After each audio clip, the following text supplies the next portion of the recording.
Halo anak-anak, jumpa lagi. Hari ini kita akan belajar pelajaran bahasa Indonesia. Kita akan membahas tentang fabel atau yang disebut dengan dongeng binatang. Di antara kalian, siapa yang suka membaca fabel? Wow, ternyata banyak ya. Nah, fabel itu apa sih? Fabel atau dongeng binatang yaitu sebuah cerita pendek yang menjadikan binatang sebagai tokoh dan juga memiliki karakter serta sifat seperti manusia. Karakter tersebut contohnya adalah berlari, menangis, tertawa. Perlu diingat ya, bahwa fabel itu merupakan cerita fiksi atau cerita yang tidak berdasarkan seperti kisah nyata. Jadi cerita ini tidak benar-benar terjadi ya pada hewan-hewan tersebut. Berikut ini adalah contoh fabel atau dongeng tentang binatang. Cerita tentang Koko si ikan. Koko adalah ikan pemberani. Koko hidup di sungai yang jernih.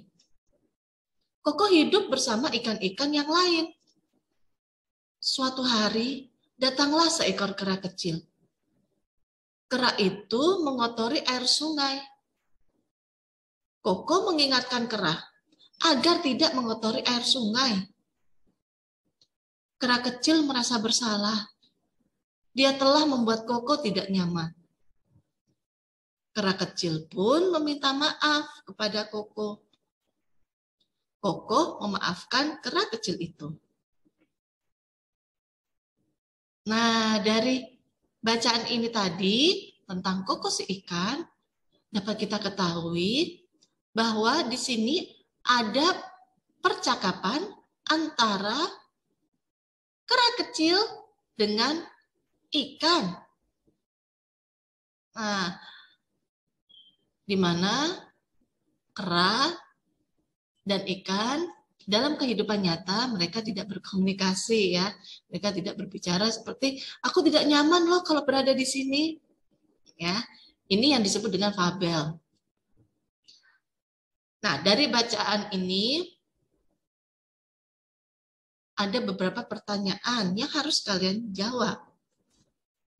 Yuk kita berlatih menjawab pertanyaan berdasarkan cerita. Apakah kalian sudah siap? Masih ingat kan cerita tadi tentang Koko si ikan? Nomor 1. Siapa saja tokoh dalam cerita? Tokohnya siapa ya? Tokoh dalam cerita tersebut adalah Koko si ikan dan kera kecil.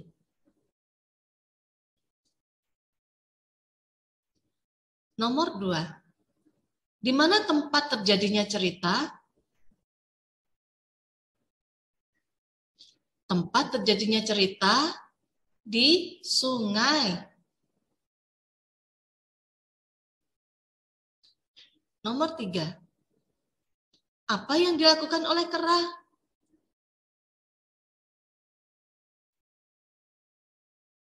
Kera mengotori air sungai.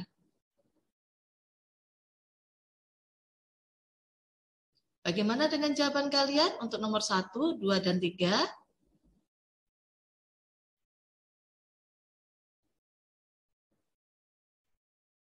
Kita lanjut ke nomor berikutnya.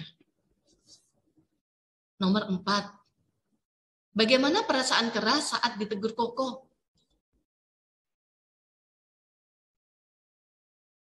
Ya, perasaan kera di sini dia merasa bersalah.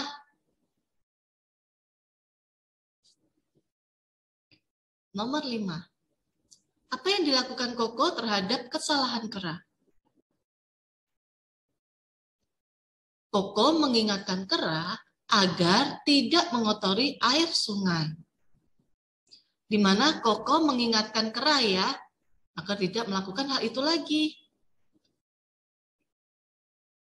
Apakah kalian sudah mengecek jawaban kalian?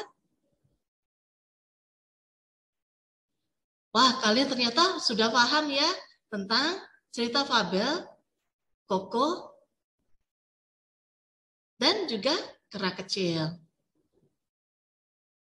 Nah, semoga kegiatan hari ini dapat menambah wawasan serta kosakata kalian. Kita akan jumpa lagi pada pertemuan berikutnya ya. Selamat belajar.